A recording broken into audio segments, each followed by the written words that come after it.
Please do.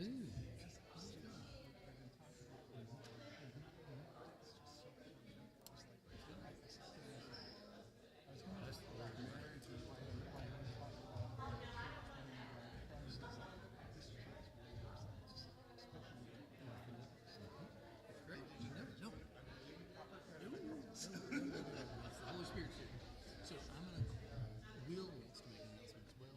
Okay. So I'm going to ask Will to come and say, good, enjoy your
This is the day the Lord has made. Let us rejoice and be glad in it. Good morning. Good morning. My name is John Kirkendall. I'm one of the elders here at Scots Kirk. And on behalf of Pastor Mitchell and the session, it's my privilege to welcome you to morning worship with us today. Those of you who are joining us in person, those of you who are joining us remotely, pray that this day will be one where the Lord fills you with the joy of His Holy Spirit. There are a variety of different announcements. I feel like almost it's like a salad bar with lots of things to choose from, and who knows what you will wind up with. Let me begin by making at least one of the announcements that is in the bulletin, and that is the Bereans are meeting this Wednesday night, as usual, at 7 p.m. at the church, and all are welcome to attend that. There are, in the back of the church, outside the door of the church office, 2 tables, one of which has the Sunday school lessons and often the bulletins there, and in a shameless promotion for adult Sunday school, please feel free to pick up a copy of the Adult Quarterly and join us for Sunday school at 9:30 on Sunday mornings here at the back of the sanctuary.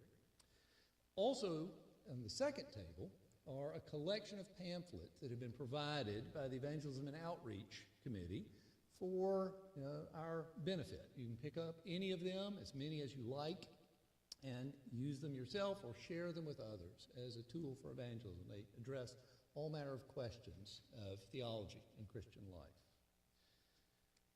Also on one of the tables is a flyer about the toy drive for the nursery. And I have to tell you that the QR code on it now is no good. However, you may go to Amazon.com and go to Find a Baby Registry and search it. First name, Scots Kirk, 2 words, 1 T. Second name, nursery. So if you go to Amazon to the Find a Baby Registry and search for first name Scots Kirk, second name nursery, you'll find the list of toys that are being requested for purchase as part of this drive. Though, more than doing that, I'd like to encourage you to prayerfully consider volunteering to minister in the nursery. These covenant children are a part of our family in Christ Jesus, and we need help in caring for them during the worship services and other events. So please consider being a nursery volunteer. Third, a number of things are coming up in coming weeks. Next Sunday, we will have our Lessons and Carols service as part of the morning worship service. It has become a tradition in my time here at Scots Kirk to do that. I encourage you to come and participate and sing enthusiastically. Also, we will have a Christmas Eve service at 5 p.m., obviously on Christmas Eve, December 24th. Right? So you're welcome to join us for that as well. Fourth, some announcements about the youth group. If Will Hull will please come up and make those, and after Will, Joel Reed will come up for an announcement. Hey everybody, good morning. So the bulletin has youth group meeting this evening at 5 p.m. That is incorrect. We will be meeting instead at 2 p.m. here at the church, and we will be caravanning to Monk's Corner. We're going to be doing some volunteering work with a retirement center. That's the first announcement. The second announcement is, for those of you that don't know, my contract with the Navy will be expiring the end of June. And that being said, the youth group is going to need some volunteers to work with the teenagers, work with teaching theology and scripture. And so I ask that if the Lord is calling you to that in any way, and I don't think you could get a better start to ministry than teaching and working with teenagers, please talk to me, talk to David Johnston, and we can find a time for you to come and visit with us in the next 6 months. Maybe you're a good fit, maybe you're not, no big deal. But we are going to need people to help volunteer and minister to the youth of Scots Kirk, much like the younger children. Thank you very much.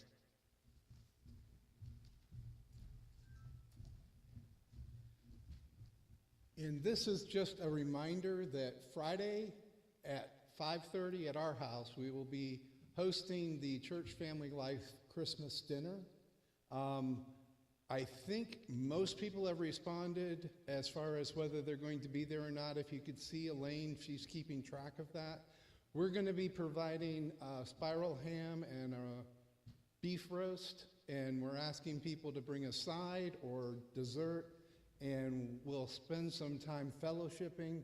It starts at 5:30. If you can't be there at 5:30, please feel free to be there at 6 or 6:30. I expect we'll be going for a while, but at least we're hoping so, because it's always a great time of fellowship. So our address is 401 Squire Pope Road. We're over in Cane Bay. There is a nice amenity center right across from us with a big parking lot. So you're welcome to park there. We'll keep our driveway available for those with mobility issues so that they can park closer to the front door. If you have any questions, please give Elaine or myself a call, and we're happy to help. Thank you, Joel. Thank you, Will. Told you it was like a salad bar. Let's take some time now to prepare our hearts and minds for worship of our great God. There's a passage from Hebrews for your consideration as you do so.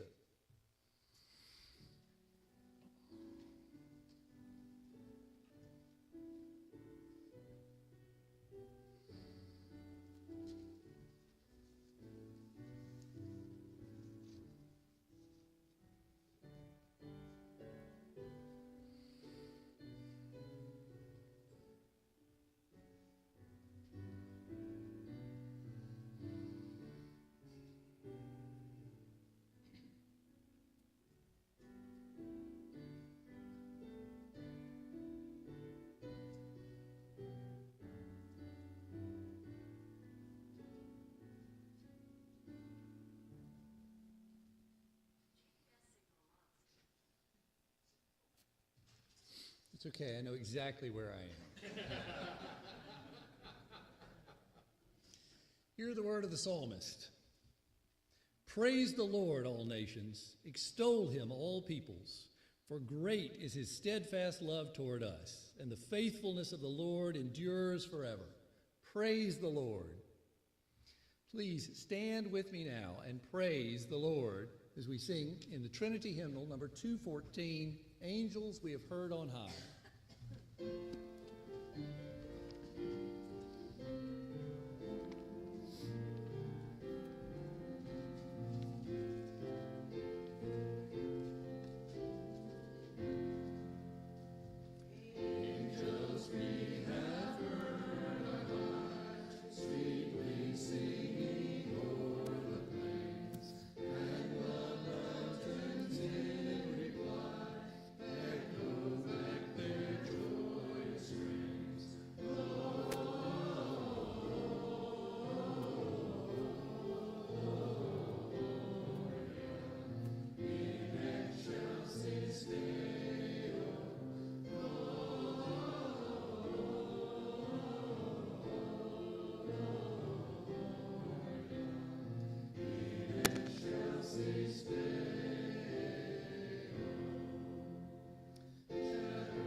Let us pray together.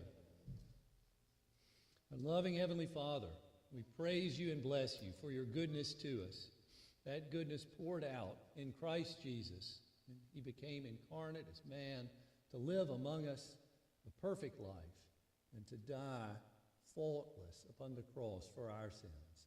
Lord God, we thank you for your mercy to us in him. We thank you for the added mercy, the presence of your Holy Spirit. Father, Son, and Holy Spirit, this day we glorify you and pray that our worship today would be acceptable in your sight. Bless us, Lord, we pray. Cause us to be a blessing to those around us, to extend your kingdom in this place and throughout the world to the glory of your name. Lord, we pray now, even as Christ taught his disciples to pray, saying, Our Father, who art in heaven, hallowed be thy name. Thy kingdom come, thy will be done, on earth as it is in heaven. Give us this day our daily bread, and forgive us our debts, as we forgive our debtors. And lead us not into temptation, but deliver us from evil. For thine is the kingdom, and the power, and the glory forever. Amen. You may be seated.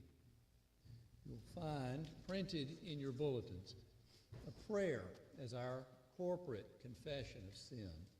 It is corporate, but it is also personal. Please pray this with me now. Lord Jesus, forgive my sins. Forgive the sins that I remember and the sins I've forgotten.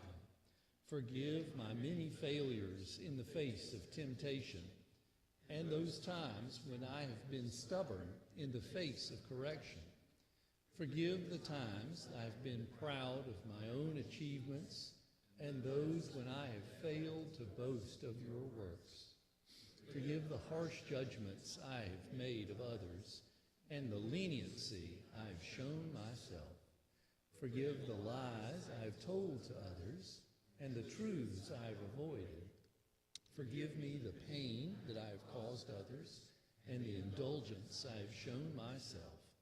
Jesus, have mercy on me and make me whole. Amen. The Apostle John, in his letter to the early church, writes these words that we use as our assurance of pardon. If we say we have fellowship with him while we walk in darkness, we lie and do not practice the truth. But if we walk in the light as he is in the light, we have fellowship with one another. And the blood of Jesus, his Son, cleanses us from all sin. If we say we have no sin, we deceive ourselves, and the truth is not in us. If we confess our sins, he is faithful and just to forgive us our sins and to cleanse us from all unrighteousness. Amen. Please stand now for the confession of faith. This is the earliest of the historic confessions of the church to which we can put a date. In 325 AD, the church was struggling with the identity of Jesus. This confession at Nicaea in Asia Minor, modern Turkey, is the result of the deliberations of the church. Let us confess it together. Christian, in whom do you believe? I believe in one God, the Father Almighty, maker of heaven and earth, and of all things visible and invisible, and in one Lord Jesus Christ, the only begotten Son of God, begotten of the Father before all worlds, God of God, light of light, very God of very God, begotten, not made, being of one substance with the Father, by whom all things were made, who was our sin and our salvation, came down from heaven, and was incarnate by the Holy Spirit of the Virgin Mary, and was made man, and was crucified also for us under Pontius Pilate. He suffered and was buried, and the third day he rose again, according to the Scriptures, and ascended into heaven, and sits on the right hand of the Father. And he shall come again with glory to judge the living and the dead, whose kingdom shall have no end. And I believe in the Holy Spirit, the Lord, the giver of life, who proceeds from the Father and the Son, who with the Father and the Son together is worshipped and glorified, who spoke by the prophets. And I believe in one holy Catholic and apostolic church. I acknowledge one baptism for the forgiveness of sins. I look for the resurrection of the dead and the life of the world to come. Amen. You may be seated. The children would like to come forward for the children's sermon with Elder Joel Reed.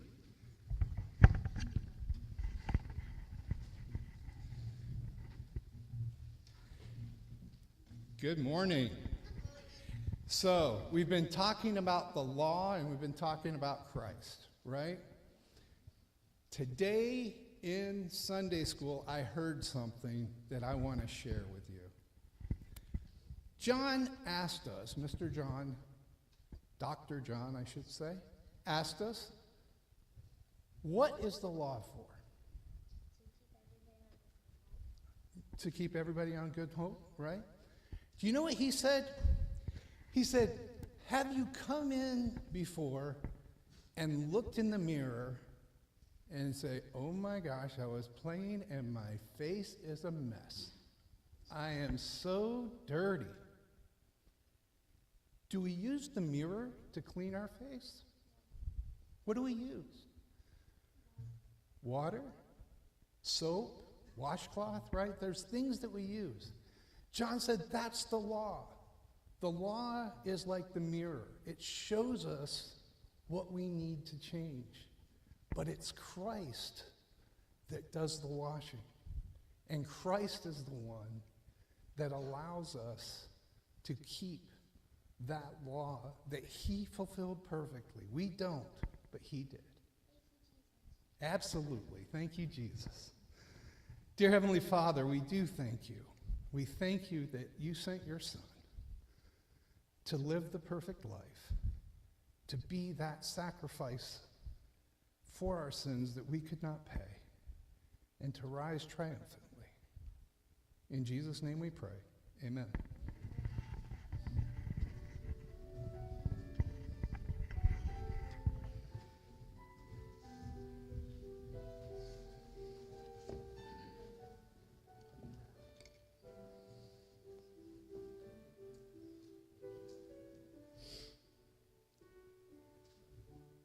Thank you, Joel. You've now had 2 advertisements for Adult Sunday School.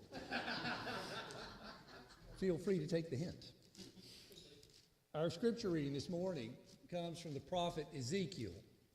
This prophecy comes from a time 600 years before the birth of Christ, more or less, when the kingdom of Judah was feeling the weight of the power of the Babylonian Empire. Between 605 BC and 586 BC, the kingdom of Judah was defeated 3 times by the Babylonians, the last time thoroughly. This is before that last time. Ezekiel was among a group of Judeans who was taken off hostage in one of the earlier captivities after a defeat. And there in the land of Babylon, he has visions of the God of Israel. This one is recorded for us to give hope to Israel and to give hope to us.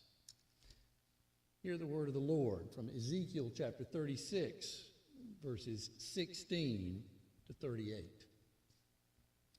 The word of the Lord came to me, Son of man, when the house of Israel lived in their own land, they defiled it by their ways and their deeds.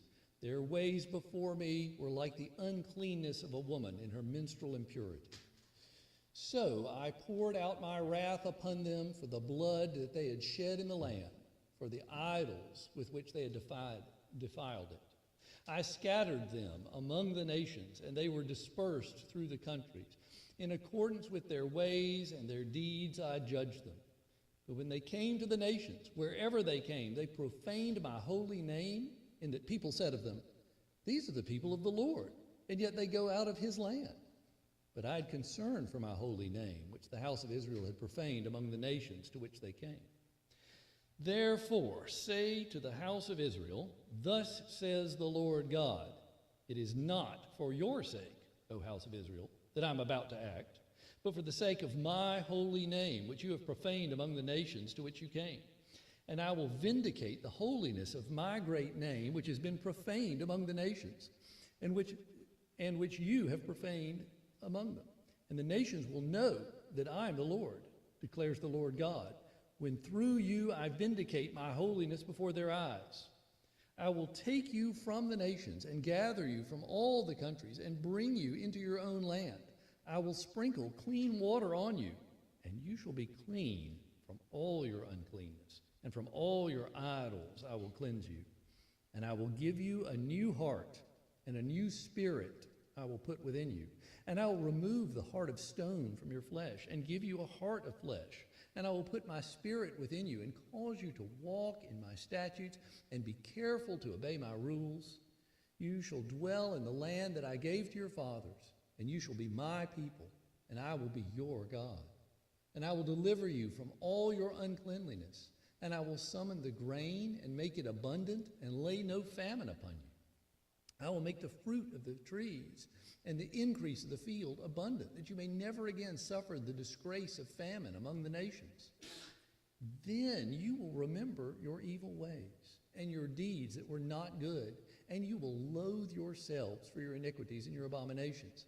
It is not for your sake that I will act, declares the Lord God. Let that be known to you. Be ashamed and confounded for your ways, O house of Israel. Thus says the Lord God, on the day that I cleanse you from all your iniquities, I will cause the cities to be inhabited, and the waste places shall be rebuilt, and the land that was desolate shall be tilled, instead of being the desolation that it was in the sight of all who pass by. And they will say, this land that was desolate has become like the Garden of Eden, and the waste and desolate and ruined cities are now fortified and inhabited. Then the nations that are left all around you shall know that I am the Lord. I have rebuilt the ruined places and replanted that which was once desolate. I am the Lord. I have spoken, and I will do it. Thus says the Lord God, this also I will let the house of Israel ask me to do for them, to increase their people like a flock.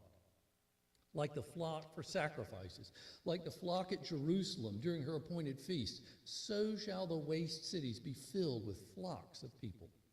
Then they will know that I am the Lord. This is the word of the Lord. Thanks be to God.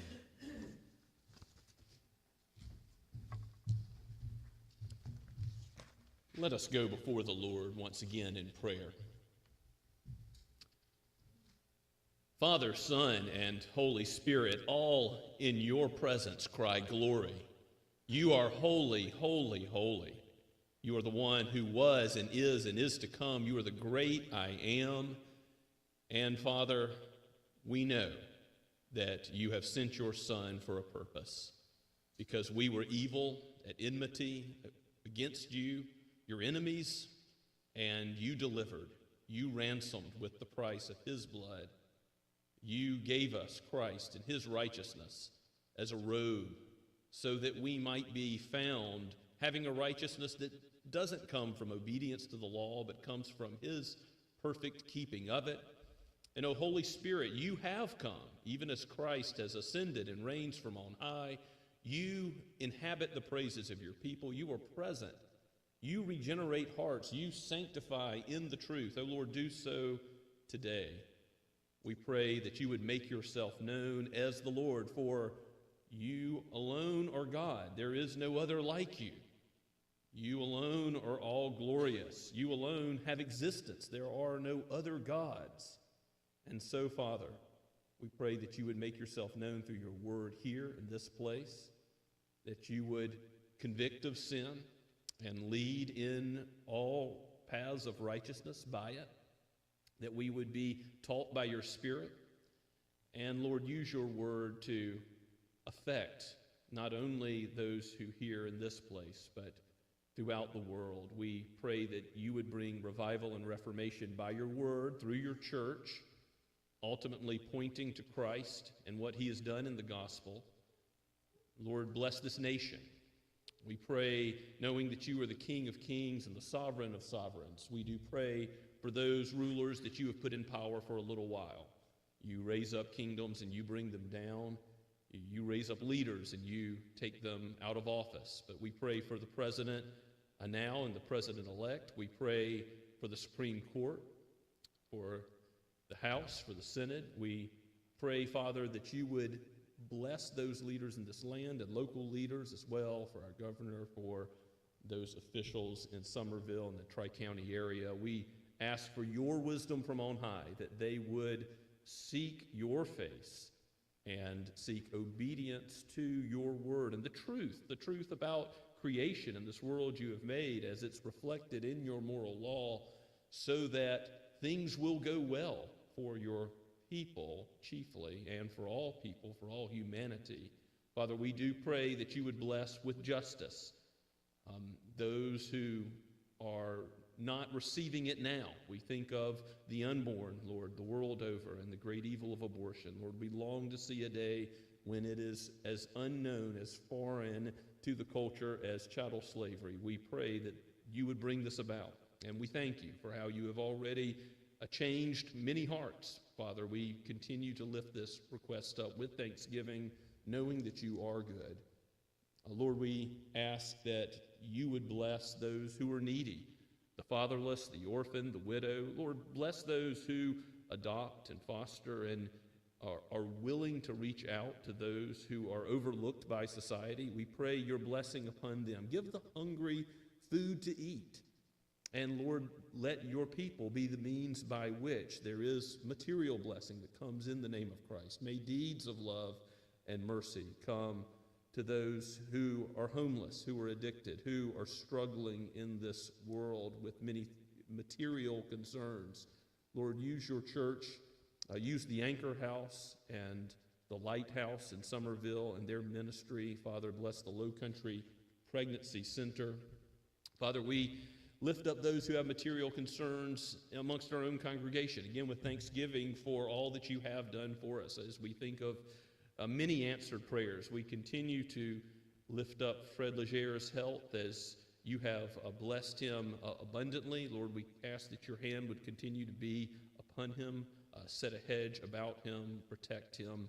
Lord, be with Gay Schaefer, bless her, keep her from falls. Lord, we thank you that you have been so gracious to her. Lord, thank you for Kelvin and Rodriguez for his successful trip and the protection you have given him.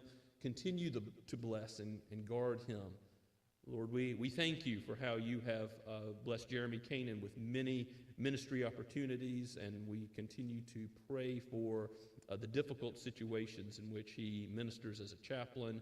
We pray that you guide and direct his steps and lead him in the way everlasting. Lord, we thank you for how you have blessed those who were students in so many ways, those who have or are still going through the examination process. We pray for those who are students in high school and college particularly, or those going on for further education. We ask, Lord, that you would guide and direct their steps all their days, that they may acknowledge you as God and serve you in whatever they do, whether they eat or drink or do anything whatsoever. Lord, let that be our goal. We do pray for the needs that have been mentioned earlier today, for those who would serve in the nursery. We ask, Lord, that you would bring about the fulfillment of that need, and that you would use us, that you would aid us in finding the right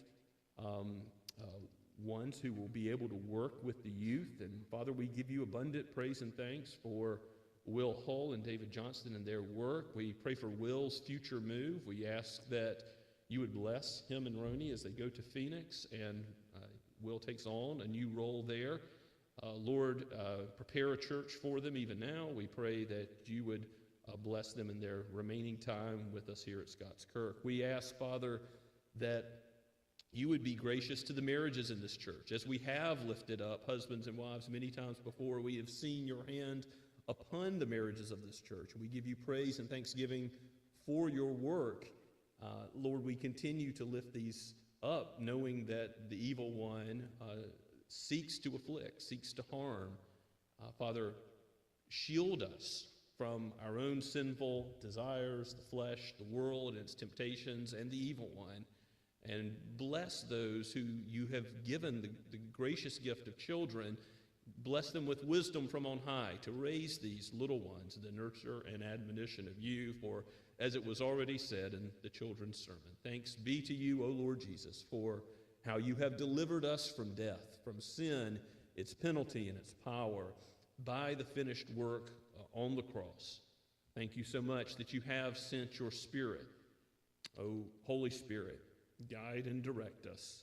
Sanctify us in the truth. Your word is truth. Do not allow us to leave as we have entered today, but conform us more and more to the incarnate and risen Savior. For it is in his name we pray. Amen. Let us stand and sing Christ's praise once again from Trinity Hymnal number 200. It came upon a midnight clear.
Let's pray together. Heavenly Father, we are grateful for this opportunity to gather as your people, and we offer up our prayers and praises to you. We thank you for your faithfulness, goodness, and grace. We thank you that both in seasons of celebration and in seasons of hardship, you are still with us and will never leave us. We ask for your blessings on these tithes and offerings. Use them to advance the work of building your church. May we always remember that everything we have is a gift from you. In Jesus' name we pray. Amen. Amen. You may be seated.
Please open your Bibles with me to Romans chapter 8.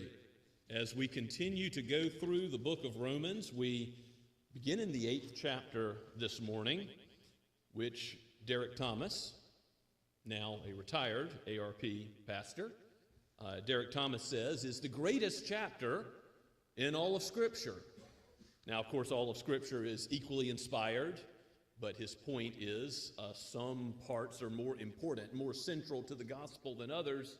And on your deathbed, what do you want to hear from? A list of a genealogy. Now, you can preach wonderful truth from genealogies, don't get me wrong. Or do you want to hear from something like Romans chapter 8? As you'll see as we go through this chapter, Paul's been talking about justification and how Christ presents us as righteous by his blood in chapters 3 through 5. That's the focus. Chapters 6 through 8 in most outlines, in the outline I gave you earlier of the book of Romans, chapters 6 through 8 are primarily about sanctification.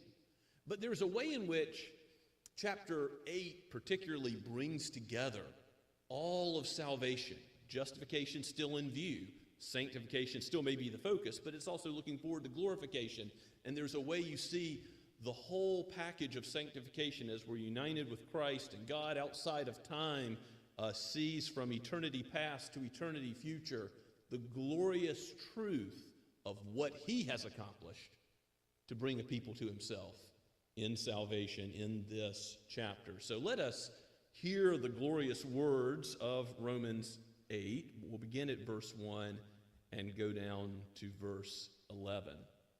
This is the word of God penned by the Apostle Paul to the church in Rome, and it is for each of us in its hearing today. There is therefore now no condemnation for those who are in Christ Jesus. For the law of the Spirit of life has set you free in Christ Jesus from the law of sin and death. For God has done what the law, weakened by the flesh, could not do, by sending his own Son in the likeness of sinful flesh, and for sin, he condemned sin in the flesh, in order that the righteous requirement of the law might be fulfilled in us, who walk not according to the flesh, but according to the Spirit. For those who live according to the flesh set their minds on the things of the flesh, but those who live according to the Spirit set their minds on the things of the Spirit. To set the mind on the flesh is death, but to set the mind on the Spirit is life and peace. For the mind that is set on the flesh is hostile to God, for it does not submit to God's law. Indeed, it cannot. Those who are in the flesh cannot please God. You, however, are not in the flesh, but in the Spirit, if in fact the Spirit of God dwells in you. Anyone who does not have the Spirit of Christ does not belong to him.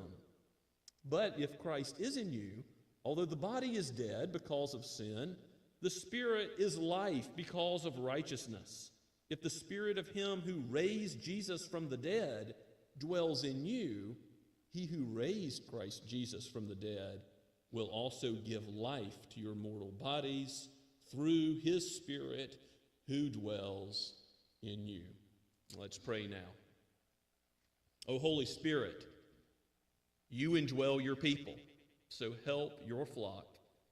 O Father, today, even as you show us what it means to be united with the one who has died and raised again from the dead, that sort of transforming power is ours to live according to the Spirit, to walk in the light as he is in the light. May it be so.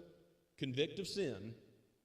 Give inclination in our minds and emotions and our wills more and more to live for Christ, for he has done everything for us. For we pray it in his name.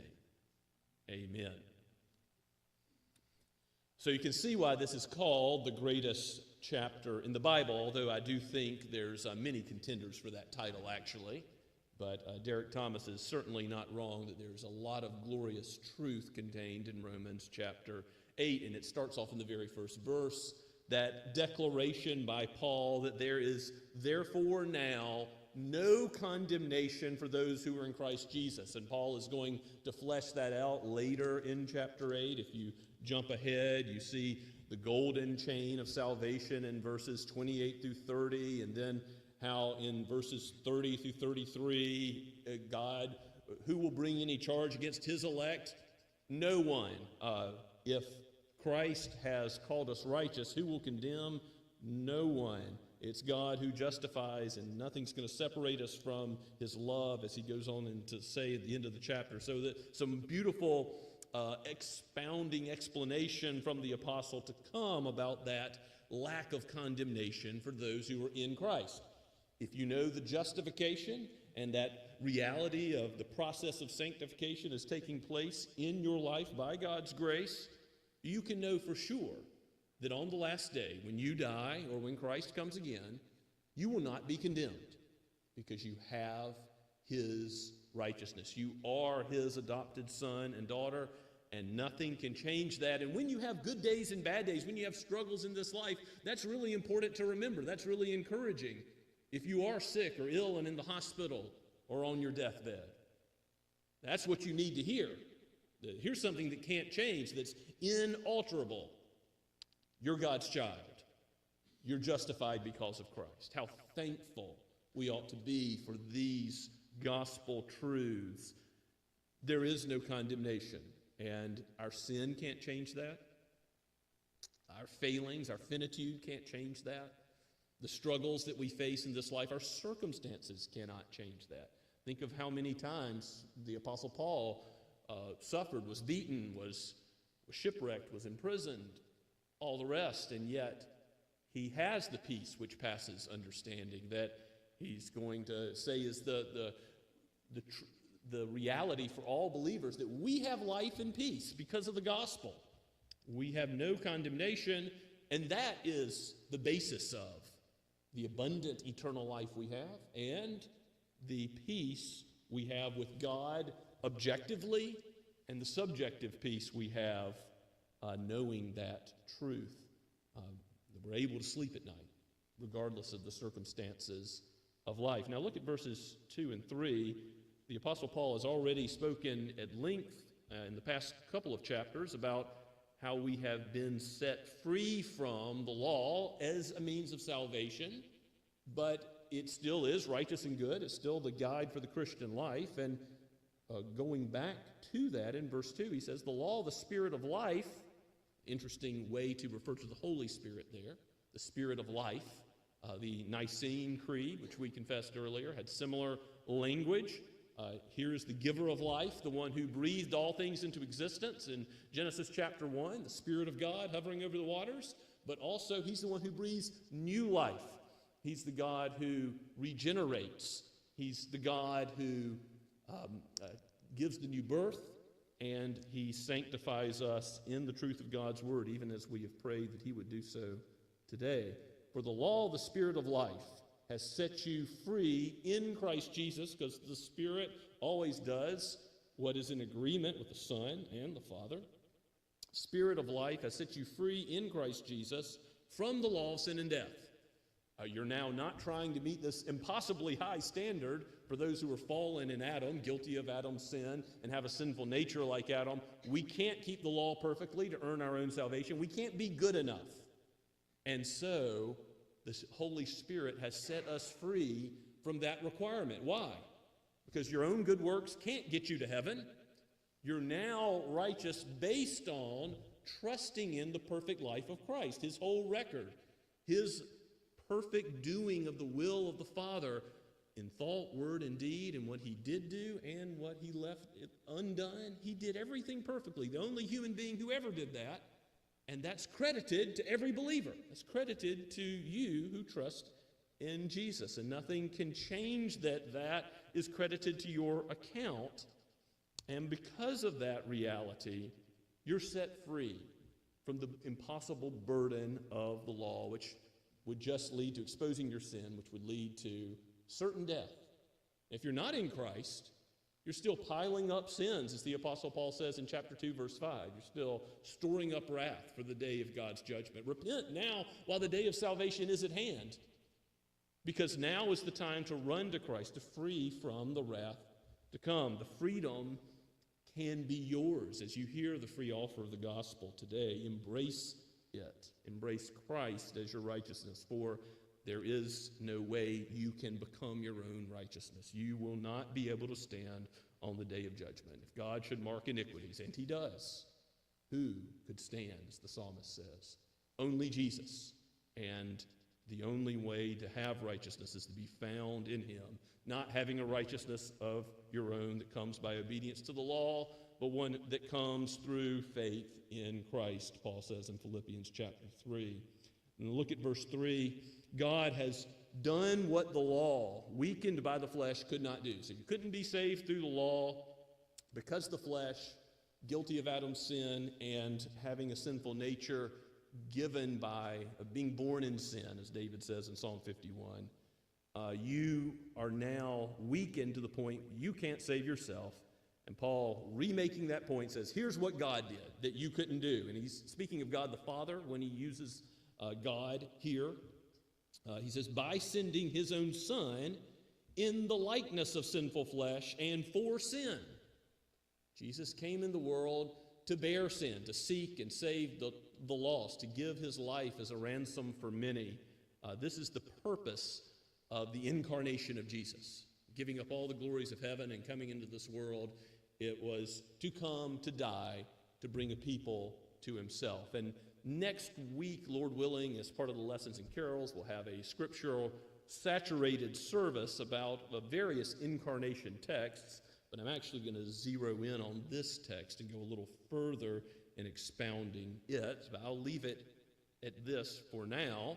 The likeness of sinful flesh doesn't mean that Jesus appeared to be human or sort of looked like a human but wasn't. No, he retained what he was, the second person of the Trinity. He was God and he continued to be God, but he gained something that he was not. He gained true manhood. He became a human being, and he, in one person, the Lord Jesus, he was and continues to be, even today, at the right hand of the Father, reigning on high, truly God and truly man, because only man needed this redemption. Only God could provide it. The righteousness we needed, the perfect sacrifice for sin, had to be by an infinite, perfect, pure God-man. He's the one mediator between God and man, the way, the truth, and the life. No one comes to the Father but by him, John 14:6 says, because he alone can bring us to God. You can't approach the Father except through Christ. So the Spirit always points to Christ. The Father and the Son send the Spirit to minister, to help. And we're going to see a special emphasis throughout Romans chapter 8 on the Holy Spirit. We're going to talk more about the Holy Spirit today. But the Holy Spirit is always pointing to the Son, always pointing to the gospel, always pointing to the finished work of Christ. He came for sin to be defeated. He came to condemn sin in the flesh in order that the righteous requirement of the law might be fulfilled in us. So he's come to condemn sin not only for our justification, to make sure that sin isn't counted against us, but he's also come to condemn the penalty and the power of sin. So the power of sin in our lives, and that's really the sanctification focus of verse 4, in order that the righteous requirement of the law really might be more and more in each of God's people fulfilled in you. Because the law is holy and righteous and good. The law is the guide to the Christian life. And so you've been saved by grace, nothing to boast about there, but you've been saved unto good works in order to do those works that God has prepared in advance that you do. Ephesians chapter 2, verses 8 through 10 explains this, that the good works that we do in conformity with God's character and law, they're no credit towards heaven. They're no merit of our own. As we looked at in Sunday school in the book of Galatians this morning, it's not like you get in by grace, but then you continue by good works. No. Your good works are still all of God's gift to you. But they are part of the whole package of salvation that he does give you a desire to love and serve him. And you do with your own actions, your own will, that he changes more and more. You do his law. And yes, you fail, you stumble, and you fall. And he continues those inalterable truths. You're justified, you're his son, you're his daughter. And even when you displease him in some way by failing to keep his law, you're his. And then he continues to change you more and more in this life until at last you will be glorified. And Paul is looking towards that future glory in our text today. You see, he says, Jesus came in order that, he's already spoken of justification, but now he's saying in order that you would be sanctified in the truth, the righteous requirement of the law would be fulfilled in us, because we're going to be walking in the light as Jesus is in the light. 1 John chapter 1, as was in our assurance of pardon this morning. We will more and more walk not according to fleshly desires, but by the leading of the Holy Spirit. We have been changed. We have a new master. We're not under our own sin, idolatrous impulses. No, we're under the Holy Spirit to be ruled by him, under the lordship of Christ. He is our master. We live for God. And so we walk according to the Spirit. That's Paul's point. And verses 5 through 8 expound that point further. It says, for those who live according to the flesh set their minds on the things of the flesh. Those who live according to the Spirit set their minds on the things of the Spirit. Well, that's just true. If you're not yet in Christ, you don't think about glorifying God.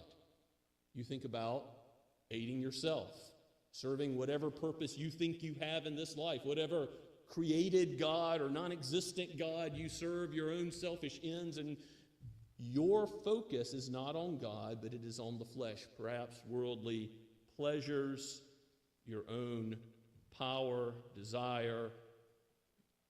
It's not on the things of the Spirit. It's not on the Word of God. It's not on the commands of God. It's not on giving thanks to God for what he has done in Christ. And Paul says in verse 6, to set the mind on the flesh is death. Where does sin lead? The wages of sin is death. The guests of Lady Folly are down in the pit of Sheol, the grave. Proverbs 9. Set the mind on the flesh is death. That's where sin leads. Don't toy with it. It will always take you there. But to set the mind on the Spirit is life and peace. These two words are glorious expressions of the benefits of the gospel for believers. And by life, you have that life where the Spirit indwells you now as a believer. So that's abundant life in John's vocabulary. That's why you have a foretaste of heaven now as you hear from God's word, as you commune with God's people, as you know the life of God in you by the indwelling Holy Spirit, and you're being taught by him. You have a down payment on everlasting life now. But ultimately, this is eternal life, and you have peace. Again, objective peace with God. Romans 5 talks about this. And also, you have that peace which passes all understanding, the peace that lets you rest easy at night, knowing that, yes, you could die in your sleep, but you're the Lord's. You belong to him, and nothing can change that reality. So life and peace, joy in the Lord. The kingdom of God is not eating and drinking. It's not creative stuff that the world says life is all about. It's not what moth and rust will destroy, seeking after what shall we eat, what shall we drink, what shall we wear. God knows you need these things, but seek first Christ, the King of the kingdom, and his kingdom, and all these things will be provided for you. God will provide something much better. The kingdom of God is not eating and drinking, but it's life and joy and peace in the Holy Spirit. Life and peace are the believers. And Paul makes it abundantly clear that if you're not in Christ, this is not for you. You know, there's no condemnation for those who are in Christ Jesus, verse 1 says. That's not universalism. There will be wrath for those who are not in Christ Jesus. Again, the plea to turn and trust in him today is before you. Because if you're not in Christ Jesus, You cannot please God. And Paul says it in the next couple of verses in a couple of different ways. For the mind that is set on the flesh is hostile to God, at enmity with God. Ever since the fall, that's how it's been, since Genesis chapter 3, verse 15. War of man with God. That's why we need peace. For the mind that is set on the flesh is hostile to God. It does not submit to God's law. It doesn't seek to do what God has called us to do. It doesn't seek to do any of the 10 Commandments from the heart for God's glory out of thanksgiving. No, indeed, it cannot, because it has a sinful nature and always seeks something other than the true Creator who ought to be adored and glorified and blessed now and forever. We're His workmanship. He made us. We owe Him all worship. But that is not what we do in the flesh before conversion.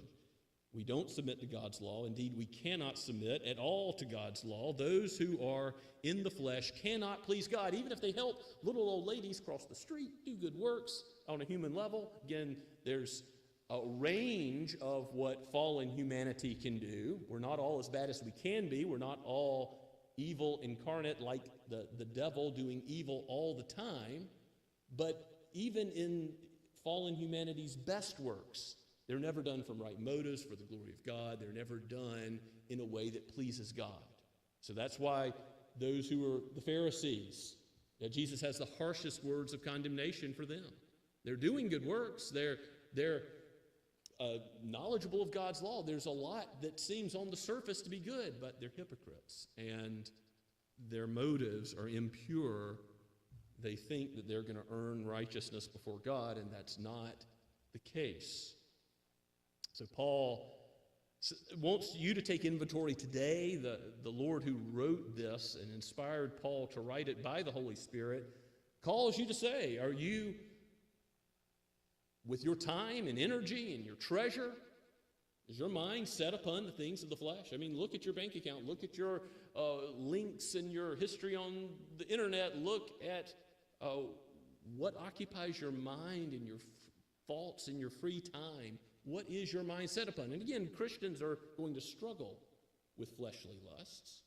But are you evidencing a mind that is changed by the Holy Spirit? Because if you are, then what is your mind set upon? God's Word, God's people, God's worship, God's fellowship. And again, be encouraged because you're here now. Your mind is set upon these things now, I trust, as the Lord's Word is being preached. Continue to set your mind upon these things. Nothing's going to alter your standing if you're in Christ, if you're trusting in Him. Nothing is going to alter your standing. This is not about obedience in order to receive God's favor. No. People of God, you have God's favor if you trusted in Christ. You have assurance of His pardon. We don't just use that language. You believe the gospel, it's yours. And since it's yours, Christ came to completely crush sin, its penalty and its power. May that be true in you. Out of thanksgiving, live for the one who's delivered you like the Israelites out of Egypt.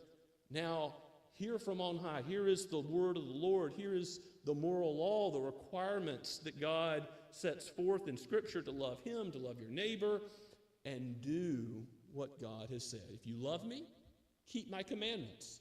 That's not a guilt trip. That's the love of the believer for the Lord who has bought them with such a precious price.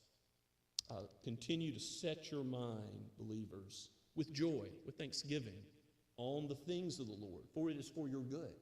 It is for your blessing in that life and peace that God has called you to. Now, a little more about the work of the Holy Spirit in verses 9 through 11.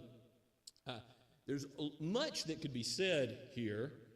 Let's read the text again. You, however, are not in the flesh, but in the Spirit, if in fact the Spirit of God dwells in you. So, since you're able to please God, you are changed by the Holy Spirit, Paul says to the church, presuming that most of his hearers are in that situation. Obviously, he's addressing those who have not yet believed as well. But he says, if you're in the Spirit, you have the Holy Spirit of God in you. And he's called the Holy Spirit the Spirit of life. Now he calls him the Spirit of God.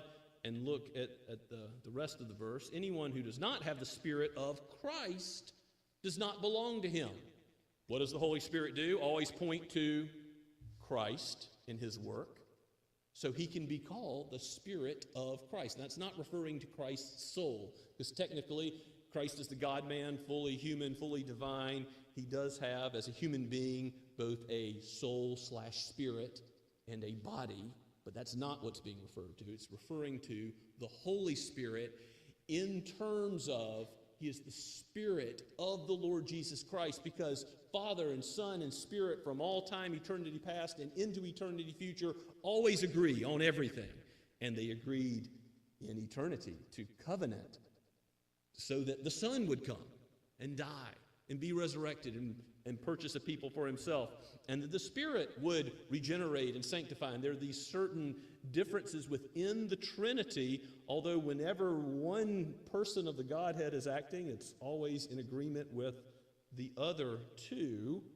The Spirit of Christ belongs to the people who are united with Christ. You see how that makes sense? You're united with Christ, you have union with Christ, so you have union with the Holy Spirit.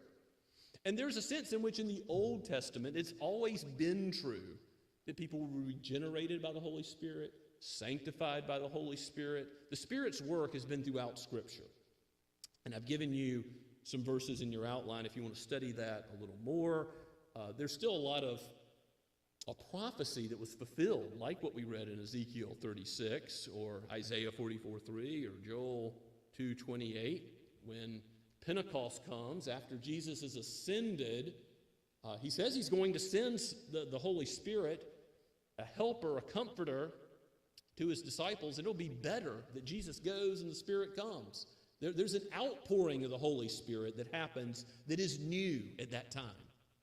And I want you to see that what is new about that is not that the Holy Spirit was inoperative in the rest of redemptive history. No. In the Old Testament, it was always the Holy Spirit, always giving that faith and repentance in the Lord Jesus, the Messiah, to come, same as he does now. But the Holy Spirit was not given to every believer for ministry tasks. It was more rare.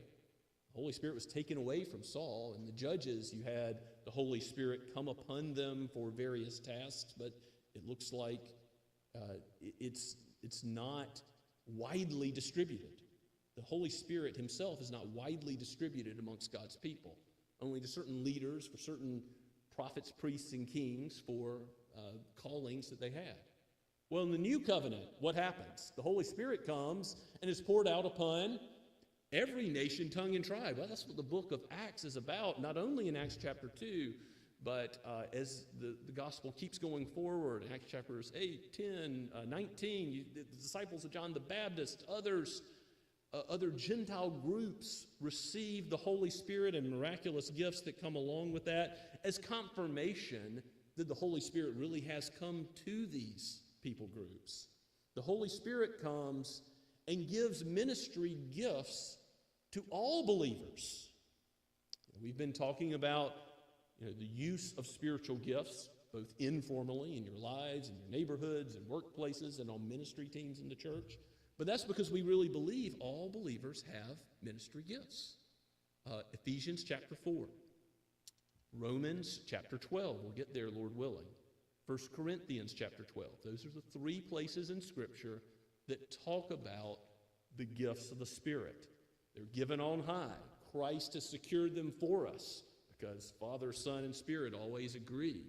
And the Holy Spirit has now, in the new covenant, given such help and aid to his people that every person has spiritual gifts. I want you to read these chapters. Think about these chapters and how God would call you to use gifts that you have, because you should be thinking about this as a believer. Okay, what has the Holy Spirit given me to do that is my privilege in the new covenant? And the gifts, the lists are different in each of the three places, Ephesians 4, Romans 12, 1 Corinthians 12. But they can be roughly divided into teaching gifts and serving gifts. And the fact that the lists are different implies that there's a lot of gifts, and the Apostle Paul is naming some of them, but not an exhaustive list of all of them. The ministry gifts are particular to believers. They're not just natural talents or things that an unbeliever could do. They're things that only a believer, given the gifts of the Holy Spirit, can do. So the Spirit of Christ that dwells in you, Paul wants you to see, is a great privilege. Your body is the temple of the Holy Spirit, he writes elsewhere. A wondrous truth. Anyone who does not have the Spirit of Christ does not belong to him, verse 9. But if Christ is in you, although the body is dead because of sin, you're going to die. God said that to Adam when he sinned. Mortal death is coming. That's true for all of us unless Christ comes again. But the Spirit is life because of righteousness. Christ's righteousness gives us justification and also sanctification. The Spirit is working personal righteousness in you more and more because he set your mind on the things of the Lord. He is working out that righteousness in your life, and you're called to live out that Spirit-led life in the midst of a body of people, to bless one another. You're called to live that Spirit-led life in the world, to point others like the Holy Spirit himself does, to Christ, who came to die for sinners. Christ came being born of miraculous conception by the Holy Spirit. Again, we confess that in the Nicene Creed. He was born of the Virgin Mary. He was a true human, but he didn't receive that original corruption from Adam. He was born of the Spirit overshadowing the Virgin Mary. You can read about that in Matthew 1:20 and Luke chapter 1, verses 34 and 35. Christ's ministry is all characterized by a Spirit-filled ministry. He fulfills the scroll of Isaiah as he stands up to read it in the synagogue. To know Christ is to know the Holy Spirit. This resurrection power that God has already talked about in Romans chapter 6 through the Apostle Paul, he now emphasizes again in verse 11, if the Spirit of him who raised Jesus from the dead dwells in you, he who raised Christ Jesus from the dead will also give life to your mortal body. So that mortal body problem that we're going to die, the wages of sin is physical death. That's going to be solved. We're going to look for the resurrection of the dead and the life of the world to come. All that God made good, he's going to redeem as good, even the body. We're going to be a soul and body forever in the new heavens and new earth. So the power of Christ in us will solve the problem of our mortal bodies being subject to death. And so that's looking forward, isn't it? Past sanctification to glorification already. And then he says, this resurrection power is also through his Spirit who dwells in you. Pointing us back to verse 4, that we're to walk with the commandments, the requirements of the law being fulfilled in us, walking in the light as Christ is in the light more and more. Paul is calling us to obedience to God and his will out of thanksgiving for what Jesus has done. As a reality of all those who are given the Holy Spirit, we have this new principle at work in us. So be encouraged, Church of God, dear ones, that the Holy Spirit is at work in you. And since you have this power of God himself indwelling you, I mean, contemplate that for a moment. Pretty amazing that God would become man and in the person of the Lord Jesus Christ do what he's done to conquer sin. But also pretty amazing that the Spirit of God has now been outpoured and is upon every believer and equips for ministry gifts and callings and tasks in a wide way for the whole church around the whole world, every nation, tongue, and tribe.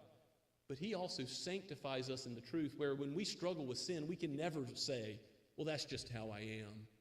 I'm always going to have this problem. I can't change.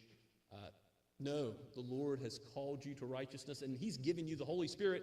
God himself is able to will and work out his purposes in you. Philippians chapter 2 puts it so well. It's not the flesh which then helps you to walk in the ways of God. No, you're not going to receive any credit. You can't boast in these good works God has prepared in advance for you to walk in. God is working out his purposes in your life. That's a very encouraging truth. Let's pray together with thanksgiving to the Lord. Father, we do thank you for this text and every part of Scripture, but we do particularly praise you for these doctrines, which are so encouraging to our souls as we think about what you have done and are doing and will do for your people. It is amazing that you have given your Spirit, that you've given your Son. Oh, Lord Jesus, work out your purposes in us. Conform us to your will. If there are any who have not yet trusted, who are still living for self, living for some created thing, Lord, set their eyes upon Christ as the author and finisher of their faith, even today. Lord, calls them to contemplate the things of your word and to trust and believe in the one Savior of humanity, the God-man. We pray this in your precious name, O Lord Jesus. Amen. Let's stand and praise the Lord once again for his work and the gladness it brings. From Trinity Hymnal number 211, God rest ye merry, gentlemen.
Go now in the comfort and joy of the gospel. The Lord bless you and keep you. The Lord make his face to shine upon you and be gracious to you. The Lord lift up his countenance upon you and give you his peace now and forever. Amen and amen.